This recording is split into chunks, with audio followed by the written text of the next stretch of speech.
ദൈവനാമത്തിന് മഹത്വം ഉണ്ടാകട്ടെ. നമ്മുടെ കർത്താവായ യേശുക്രിസ്തുവിൻ്റെ നാമത്തിൽ എല്ലാവർക്കും എൻ്റെ സ്നേഹവന്ദനം. ക്രിസ്തുവിൽ ഉള്ള ഒരു മനുഷ്യൻ, മഹാനായ പൗലോസ്, ഭാഗം 273. തിമോത്തിയോസിന് ലഭിച്ച പൗലോസിൻ്റെ എഴുത്തിൻ്റെ അടിസ്ഥാനത്തിൽ പ്രതിബന്ധങ്ങൾ തരണം ചെയ്ത് ഒടുവിൽ റോമിലെ ആ കറുത്ത കാരാഗ്രഹത്തിലെത്തിയപ്പോഴേക്കും പൗലോസിൻ്റെ ശിരച്ഛേദം കഴിഞ്ഞിരുന്നു. പൗലോസ് ആഗ്രഹിച്ചതുപോലെ ശീതകാലത്ത് ജയിലിൽ തണുത്തു മരവിക്കുന്ന പൗലോസിന് സഹായമായിരിക്കാൻ തക്കവണ്ണം തിമോത്തിയോസിന് എത്തുവാൻ കഴിഞ്ഞില്ല. ഒടുവിൽ എൻ്റെ മകൻ തിമോത്തിയോസ് എത്തിയില്ലല്ലോ എന്ന് ദിവസവും കണ്ണുനീരോടെ സഹതടവുകാരോട് പറയുമായിരുന്ന പൗലോസിൻ്റെ വാക്കുകൾ. ഒരു ദിവസം വലിയ ചുമടുമായി തിമോത്തിയോസ് എത്തുകയും തടവുകാർ ചോദിച്ചു, നീയാണോ തിമോത്തിയോസ്? അതെ എന്ന് മറുപടി കേട്ടപ്പോൾ അവർ പറഞ്ഞു, നിന്റെ പിതാവ് 2 നാൾ മുമ്പേ ശിരച്ഛേദം ചെയ്യപ്പെട്ടു. അവൻ്റെ സാധനങ്ങൾ ഞങ്ങളെ ഏൽപ്പിച്ചിരിക്കുന്നത് ഇതാ, കൊണ്ടുപോയിക്കൊള്ളൂ. തൻ്റെ കൈവശമിരുന്ന വലിയ കെട്ടുമായി നിലം പതിച്ച് പൊട്ടിക്കരഞ്ഞ തിമോത്തിയോസിന് ആശ്വാസം ഉൾക്കൊള്ളുവാൻ പിന്നെ എത്ര നാൾ എടുത്തു എന്ന് ആർക്കും അറിയില്ല. ശിരച്ഛേദം ചെയ്യപ്പെട്ട പൗലോസിൻ്റെ ഭൗതിക ശരീരം ഒരു ചെറിയ കൂട്ടം ശിഷ്യന്മാർ റോമിനോടടുത്ത് ഓസ്റ്റൻ റോഡിൽ ഒരു സ്ഥലത്ത് അടക്കി. അവിടെ AD 324 കോൺസ്റ്റന്റൈൻ ചക്രവർത്തി ഒരു ചെറിയ പള്ളി പണിയുകയുണ്ടായി. 14 വർഷം കഴിഞ്ഞ് വാലന്റിനിയൻ 2ാമൻ ചക്രവർത്തി അത് പുതുക്കി വലുതാക്കി പണിതു. എന്നാൽ 1823 ജൂലൈ 15-ാം തീയതി ഇത് രാത്രിയിൽ അഗ്നിക്കിരയായി. 1854 പോപ്പ് പിയൂസ് 9 പുതിയ ഒരു പള്ളി അവിടെ പണിതുയർത്തി. അതാണ് ഇന്നത്തെ സെൻറ്റ് പോൾസ് ചർച്ച്. ഇവിടെ ഈ പൗലോസിൻ്റെ ഓർമ്മപ്പള്ളിയുടെ മുമ്പിൽ പൗലോസിൻ്റേത് എന്ന പേരിൽ ഒരു വലിയ പ്രതിമ നിർത്തിയിട്ടുണ്ട്. ഇടത് കൈയിൽ ഒരു ചുരുളും വലത് കൈയിൽ ഒരു വാളുമായി.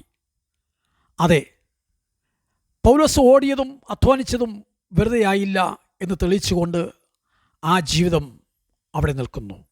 യെരുശലേമിലെ അന്റോണിയ കോട്ടയുടെ പടിക്കെട്ടിൽ നിന്നുകൊണ്ട് ഒരു റോമൻ സൈനിക മേധാവിക്ക് തന്നെ പരിചയപ്പെടുത്തി സാക്ഷ്യപ്പെടുത്തിക്കൊണ്ടുള്ള പൗലോസിൻ്റെ യാത്ര ഇവിടെ അവസാനിച്ചു. സ്വന്തം കൈകൊണ്ട് അധ്വാനിച്ച് കർത്തൃവേല ചെയ്യുന്നതായിരുന്നു എനിക്കും ഇഷ്ടം. ഇന്നും ഞാനത് തുടരുന്നു.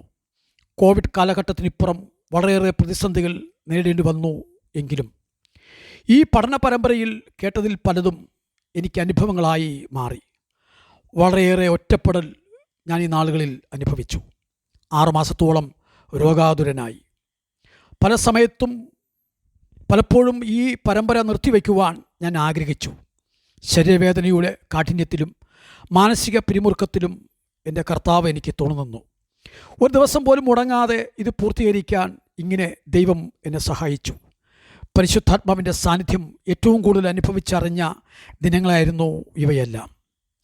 എന്നോടൊപ്പം സഭാ ശുശ്രൂഷയിൽ കൂടെ നിൽക്കുന്ന എല്ലാ വിശ്വാസികളും എനിക്ക് പ്രാർത്ഥനയായി കൂട്ടുനിന്നു.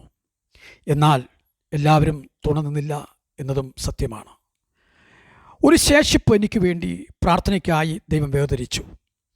വാട്സപ്പ് ഗ്രൂപ്പുകളിൽ എന്നോടൊപ്പം ചേർന്ന് നിന്നുകൊണ്ട് 1 മിനിറ്റിൽ കുറയാതെ നിരന്തരം പ്രാർത്ഥിച്ചു വന്ന ചില ദൈവഭൃത്യന്മാരെ ഞാൻ ഇത്തരത്തിൽ ഓർക്കുന്നു. അതിൽ പാസ്റ്റർ ജേക്കബ് നെയ്യാറ്റിങ്കരയോടും പാസ്റ്റർ ധർമ്മരാജനോടും പാസ്റ്റർ ജോർജ് CM-നോടുള്ള നന്ദി പ്രത്യേകം അറിയിക്കുന്നു. കൂടാതെ സഹോദരിമാരായ സിസ്റ്റർ ബിന്ദു ബിജുദാസിനോടും സിസ്റ്റർ കൊച്ചുമോളുടെ നന്ദിയും പ്രത്യേകം അറിയിക്കുന്നു. ഇതുകൂടാതെ എന്നെ വിളിക്കുകയും എനിക്കിട്ട് പ്രാർത്ഥിക്കുകയും ആശ്വസിപ്പിക്കുകയും വേണ്ട പ്രോത്സാഹനം നൽകുകയും ചെയ്ത എൻ്റെ പുത്രതുല്യം ഞാൻ കാണുന്ന കാനഡയിലെ ബ്രദർ ജസ്റ്റിൻ ഫാമിലിയുടെ നന്ദി ഞാൻ പ്രത്യേകം അറിയിക്കുന്നു.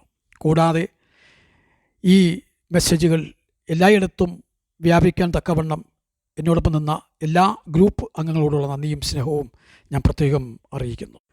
ദൈവം അനുവദിച്ചാൽ മറ്റൊരു പഠനവുമായി വീണ്ടും ഞാൻ വരുന്നതാണ്. അതിലേക്ക് എല്ലാവരുടെയും പ്രാർത്ഥനയും പ്രോത്സാഹനവും ചോദിച്ചുകൊണ്ട് ഇപ്പോൾ ഞാൻ നിർത്തുന്നു. ഞാൻ pastor Girish, Dubai, Braden mission of Jesus. കർത്താവായ യേശുക്രിസ്തുവിൻ്റെ കൃപയും പിതാവായ ദൈവത്തിൻ്റെ സ്നേഹവും പരിശുദ്ധാത്മാവിൻ്റെ കൂട്ടായ്മയും എല്ലാവരോടും എപ്പോഴും കൂടിയിരിക്കുമാറാകട്ടെ. ആമേൻ.